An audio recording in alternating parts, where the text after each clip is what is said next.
Strecke hier aus dem gewesenen Konzentrationslager Lublin, bekannt unter dem polnischen Namen Majdanek. Sie können sich keine I'm speaking from the former concentration camp Lublin, known by its Polish name Majdanek. You can't imagine what it meant to be in the Lublin camp, to spend weeks, months, or even years there.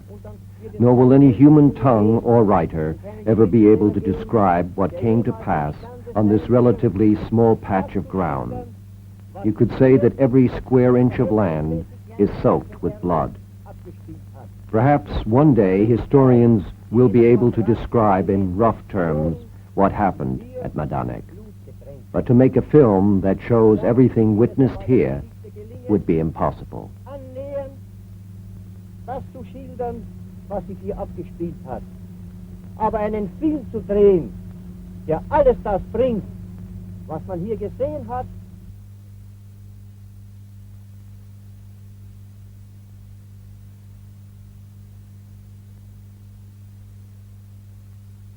In the March 1944 offensive, Soviet and Polish troops advanced to within 100 miles of Lublin. For the Polish soldiers, the liberation of their fatherland was expressed not only in their combat, but also as they kissed the ground. July 16, 1944, saw the beginning of the summer offensive on the Belarusian front, codename Bagration. Polish military units and partisans from the Armia Krajova, land forces, supported the Russian army.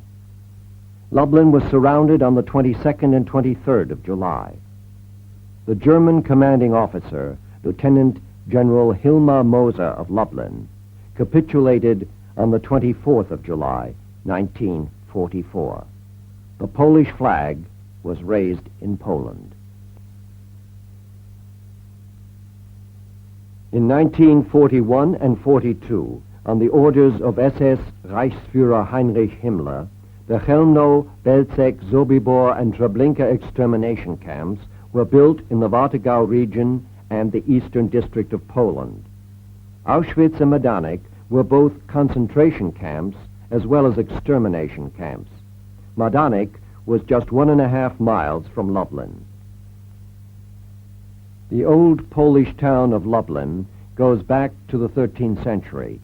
The reign of terror of the Gestapo and the German Secret Service began on September 17, 1939. Of Lublin's 122,000 inhabitants, 30,000 were killed or deported. These films of Russian tanks and Polish troops entering Lublin were taken at the end of July 1944. The joy and enthusiasm, and the tears as well, were genuine. Tears of joy, tears of grief and despair. Captain Kamiński, who was in charge of the Polish military liberating Lublin, the first Polish town to be liberated, was overwhelmed by the welcome he received from the people of Lublin.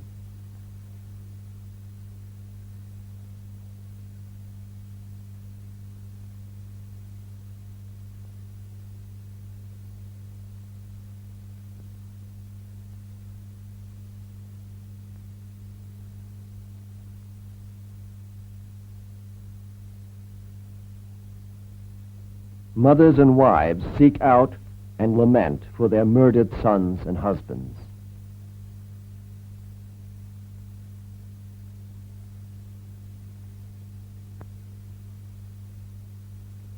Just days before the liberation, the German authorities transferred hundreds of Polish prisoners from jail cells in Lublin to the Majdanek concentration camp. There they were murdered and their bodies burned the day before the liberation. On the grounds of the castle jail, the liberators found the corpses of 450 men and women. The Russian protocol of July 25, 1944 states, "The deaths of the prisoners were caused by gunshot wounds to the head. Burns on the entry wounds indicate that the shots were fired at point-blank range." The protocol carries the signatures of Soviet officers and representatives of the Polish population.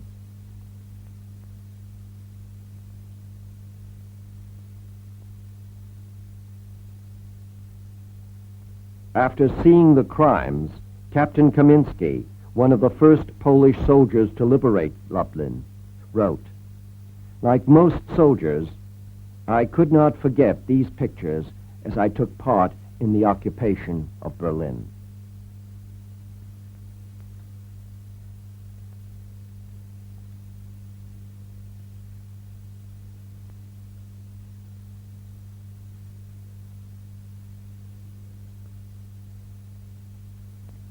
Soviet reconnaissance planes take the first aerial photographs of the Majdanek camp complex. Lublin is in the background. The camp was built to the southwest of Lublin on 625 acres of land formerly cultivated by Polish farmers. 5 sections, each with 24 barracks, a roll call area, and a double barbed wire fence electrified at high voltage. In 1943, SS Reichsführer Heinrich Himmler has the bodies of those already murdered in the Chelmno, Sobibor, Belzec, and Treblinka death camps exhumed and cremated. The gas chambers and crematoriums were blown up and dismantled. All documents are destroyed in order to erase the traces of this crime of the century. At Majdanek, it was too late to completely destroy the barracks, the gas chambers, and the ruins of the crematoria. They survived as evidence of these murders.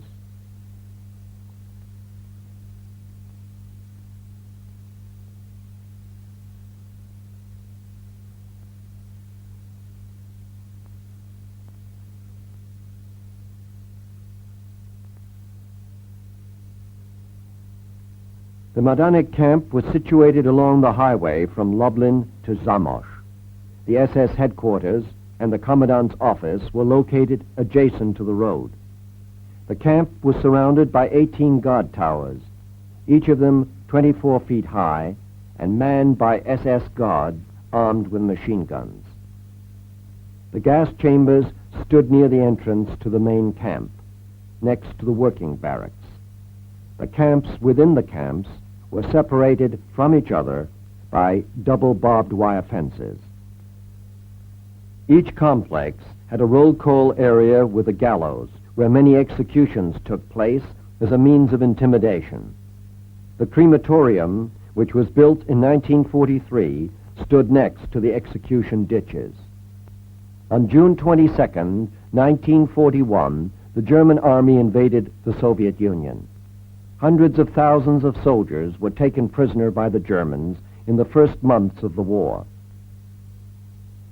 The German army shared responsibility for the misery and the catastrophic conditions suffered by the Russian prisoners of war as they tried to survive out in the open, sometimes in holes they dug in the ground itself. Heinrich Himmler received permission from the Army Command to put several 100,000 Soviet prisoners of war to work producing military equipment and clothing in factories belonging to the SS.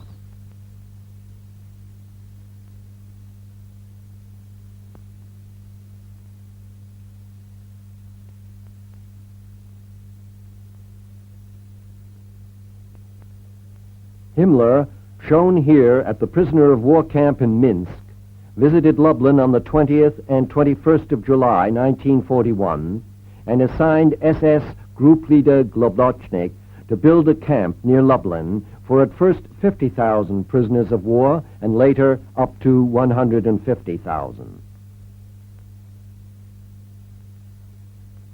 The high death rate among the prisoners of war prevented the transfer of so many captives, but the camp was still built as planned. The first 2,000 Soviet prisoners of war began work in November and December of 1941. Many died or were shot. In the following years, construction to expand the camp was continued by Polish and Soviet prisoners under inhumane conditions. Contagious diseases such as typhus, dysentery, and tuberculosis as well as the entirely insufficient nourishment and lack of water, led to a death rate that was without equal, even when compared with other concentration camps.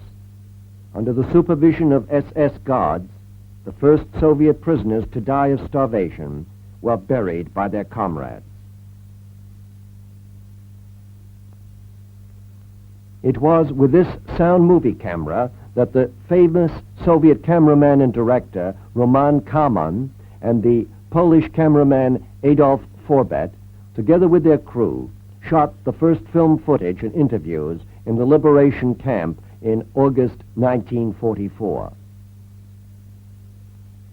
The only survivors were 480 Soviet prisoners of war and 180 political prisoners who had remained in the camp as a last detail after its evacuation.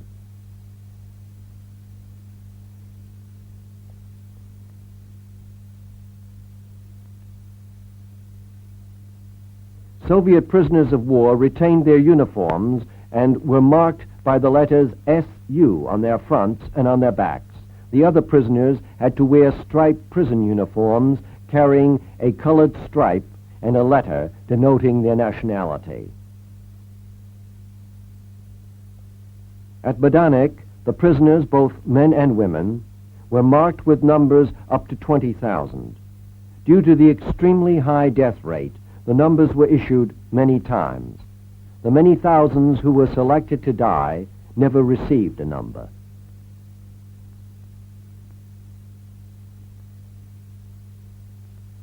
From March to the 19th of April, roughly 12,000 prisoners were deported in 12 contingents to other concentration camps such as Auschwitz, Ravensbrück, and Bergen-Belsen. The last train load left Majdanek for Auschwitz on the 19th of July, 1944.